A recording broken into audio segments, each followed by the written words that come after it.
une update, c'est j'ai été refusée à une université en Angleterre. Puisque j'arrive pas à réaliser que, voilà, ils veulent bien de moi. Je crois que je vais faire une crise cardiaque. Yo! Salut à tous, on se retrouve pour une nouvelle vidéo. Alors, j'ai plus mon micro comme vous avez fait, j'ai déménagé. Donc si j'ai l'air un peu stupide durant toute la vidéo, c'est normal. Aujourd'hui, je suis trop contente parce qu'on se retrouve pour une nouvelle vidéo que j'avais envie de vous filmer. C'est ma série Partir étudier en Angleterre.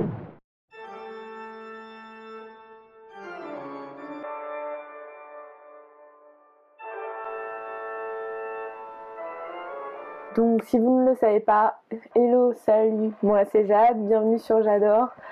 Je vais partir étudier à Londres, à UCL, donc University College of London. Voilà, dans cette vidéo c'est l'épisode 2, donc dans l'épisode 1 j'explique un peu les bases et à quoi vous attendre. Et là je vais plutôt vous parler de mon expérience, à quel programme j'ai postulé, comment j'ai fait pour les choisir, peut-être mon personal statement, mes notes du bac, enfin... Juste pour vous donner une idée de ce que j'ai fait, de ce que j'ai eu et vous expliquer un peu mon parcours et tant notamment que ça a mis pour que les universités me répondent. Surtout, chaque dossier est différent donc j'ai pas envie que cette vidéo non plus crée la panique, donc je vous donne juste ça pour que vous ayez une petite idée. Ne stressez pas, elles vont vous répondre, les universités, ça va aller. Alors, comme vous savez, pour postuler aux universités anglaises, il faut faire un dossier sur UCAS. Bon, ce passage était beaucoup trop long, du coup je vous explique. En gros, en terminale j'ai fait un dossier, j'étais acceptée à Loughborough, petite photo, héhéhé. Et en fait, j'ai eu des bons résultats au bac, des meilleurs résultats, du coup, vas-y, j'ai retenté en deuxième année, en année de césure. Et voilà, fin de l'histoire. La petite morale, c'est croyez en vous, vraiment, quand vous le sentez pas, n'y allez pas, quand vous le sentez, allez-y. Donc c'est parti. Voilà, c'est bon, j'ai réussi à avoir les dates. Donc, j'ai envoyé mon dossier très tôt, je l'ai envoyé le 27 octobre. Franchement, c'est le top du top, c'est si vous arrivez à l'envoyer avant le 15 octobre. Et je rappelle que si vous voulez postuler, par exemple, pour certains cours en médecine ou Oxford et Cambridge, c'est avant le 15 octobre. Donc, vraiment, le 15 octobre, c'est la date phare. J'ai mis à peu près, je crois, 2 semaines cette fois-ci pour faire mon dossier. Et comme j'avais déjà de bonnes bases et c'est allé plutôt vite. Enfin, ma prof principale savait déjà comment faire les manips. Mais sinon, je pense que ça peut vous prendre un mois, vraiment. Alors là, je vais vous donner les universités auxquelles j'ai appliqué. Après, je vais vous parler de mon dossier. J'avais candidaté le 27 octobre et une semaine après, le 4 novembre, j'ai eu une réponse de Loughborough University qui a accepté mon vœu. Donc, ils m'ont donné une unconditional offer parce que j'avais déjà mes notes du bac et ça suffisait pour compléter notamment les prérequis en anglais. C'était un bachelor en Politics with Economics. Après le 12 décembre, j'ai LSE. Si, une update, c'est j'ai été refusée à une université en Angleterre, et l'année dernière aussi j'avais été refusée à cette université et je me rappelle que l'année dernière, quand j'ai su que j'avais été refusée, j'avais clairement pété les plombs, comme vous savez comment je peux péter les plombs, j'étais archi déprimée et tout. Et là, clairement, limite, je m'en foutais, j'étais en mode bon, c'était un peu sûr, mais ça m'a rien fait au cœur, donc... Bref, qui m'a rejetée, on va dire, comme ça. Mon vœu, c'était Politics and Economics, encore une fois. Après, le 22 janvier, UCL, il m'a offert une place pour le Bachelor Arts and Science. Donc finalement, c'est celui que j'ai choisi. Bon, là, c'est le moment ficha ou c'est le moment émotion. Je l'ai un peu coté parce que, voilà, il y a des trucs, ça va pas du tout. Je vous laisse voir. Salut, désolée, c'est ma fourchette. J'arrive pas à réaliser que, voilà, ils veulent bien de moi. Il faut encore que je passe l'ULTS, mais je vais le saigner, les gars. Et je voulais juste dire à tout le monde que si j'en suis arrivée là, c'est pas pour rien. C'est pas parce que je suis quelqu'un de persévérant ou quoi que ce soit. C'est juste que j'ai eu un environnement mais tellement sain, tellement... Bon, je vais arrêter de faire ma... Non, mais c'est juste que... Enfin, d'avoir trouvé le programme qu'il me faut et d'avoir les opportunités qu'il me fallait, enfin... Je comprends pas, en fait. Parce que l'année dernière, j'aurais jamais... Ça montre que dans la vie... Enfin, surtout, là, je comprends pas trop ce qui arrive dans ma vie. Mais ça rebondit, les choses bougent et que... Enfin... Mais cette fois-ci, c'était une conditional offer. Fallait que je sois en accord avec leurs prérequis en anglais. Là, j'ai fait une connerie. Je vous expliquerai après. Et après le 19 mars, j'ai St Andrews qui a rejeté mon application en économie et relations internationales. Le 23 mars, j'ai l'université de Warwick qui m'a offert une place en Politics and International Studies. Donc là, c'était assez particulier parce que j'avais postulé pour le bachelor Economics, Politics and International Studies et en fait, ils m'ont proposé un autre bachelor. Et finalement, du coup, le 17 avril, quand j'ai eu toutes les réponses, j'ai confirmé place à UCL en Art and Science. En vrai, ça a mis 5 mois pour que j'ai ma dernière réponse et j'avais déjà mes notes du bac. Mais après, j'ai eu des réponses très tôt et réponses très éloignées.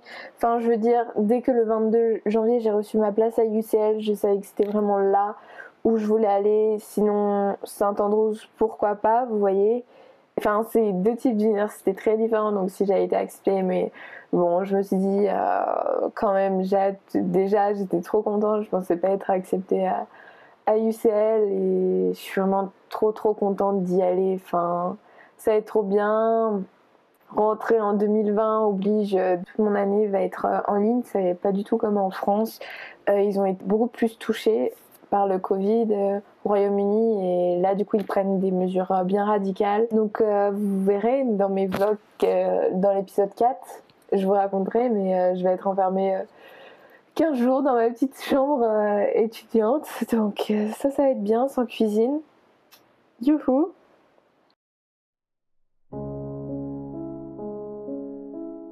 Bachelor que j'ai choisi, vous avez remarqué, c'est à chaque fois Politics and Economics. Donc ça, c'est vraiment ce que je voulais faire. Et en fait, pour Yoka, c'est une personal statement, donc un projet de formation. Rapproche sa Parcoursup pour toutes les matières, mais par contre, c'est un truc beaucoup plus complexe. Du coup, qu'est-ce que j'ai raconté dans ma personal statement? Ça va être ma prochaine vidéo, mais de comment faire une bonne personal statement, mais je vais vous expliquer un peu ce que j'ai mis dans la mienne. Ce dont j'ai parlé, c'était en premier une petite intro sur qui m'intéresse vraiment en économie et politique, c'est vraiment le développement. Mon fil conducteur, c'est le développement, mais de façon intelligente, de travailler, tout ça. Enfin, bref, c'est un peu ça, du coup, au début, c'est vraiment une courte intro. Après, j'ai un bloc sur mon lycée, explique un peu ce qui c'est le bac français pour qu'ils savent bien.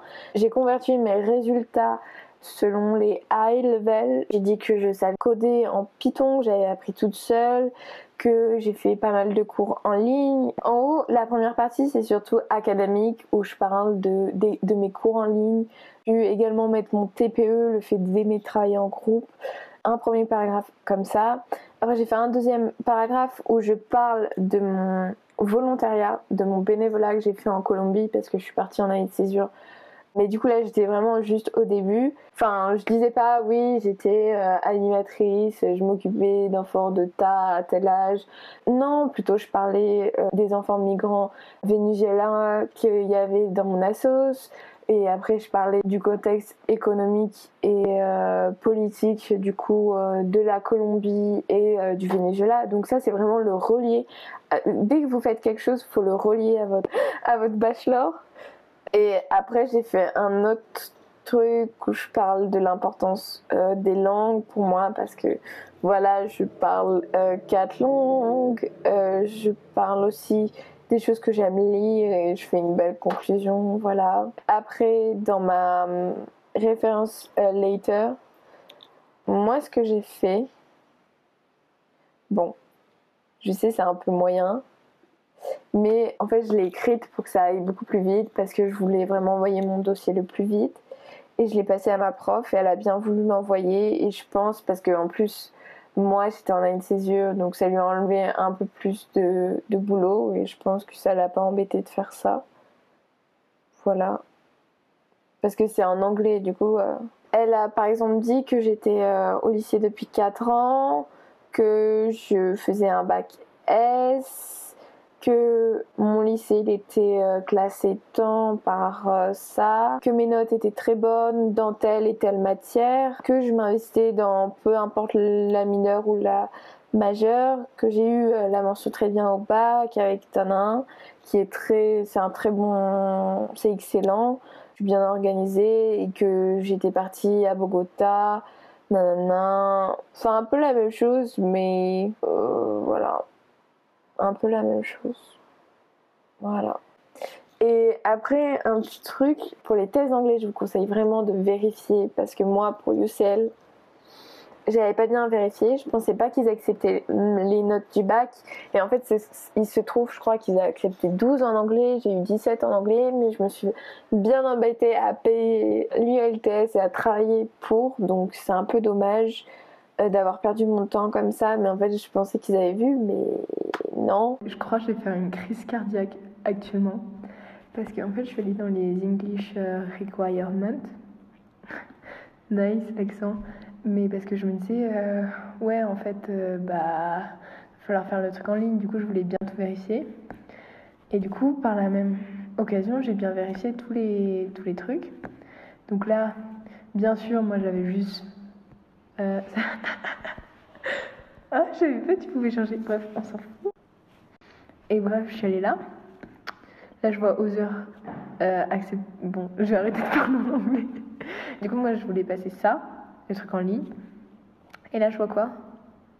Parce que du coup, j'ai cliqué sur tous les trucs pour voir. Je vois quoi? France, all level in the baccalaureate général 13 in English. Donc là, je viens d'envoyer un mail à l'université. On va avoir un mail en mode...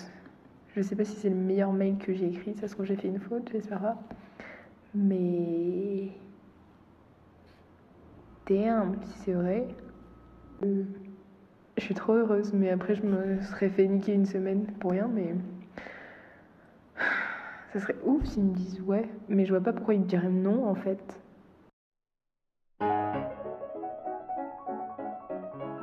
Ah, et du coup, mes notes du bac, 17,3 de moyenne au bac S, spécialité maths. Donc j'ai eu 18 en maths et en anglais, j'ai eu 17. Voilà, c'est juste pour vous donner une idée de mes notes. Si vous voulez en commentaire, vous pouvez me demander quelle note j'ai eu quoi, mais je pense peut-être qu'un jour je ferai une vidéo sur le bac. Enfin, j'avais prévu ça, mais enfin, je sais pas, on verra bien. Si vous la voulez, n'hésitez pas à me le dire. Voilà, franchement, ça me fait trop plaisir. Vos petits commentaires et tout. Je réponds à tous les commentaires. Du coup, l'épisode 3, ça va être mes conseils pour bien faire son dossier. Et comment j'ai fait en gros pour me débrouiller, de partir de zéro à avoir un bon dossier. Parce que c'est difficile, quoi.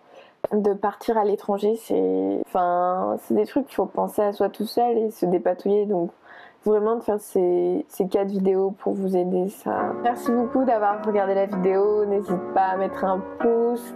Gros bisous.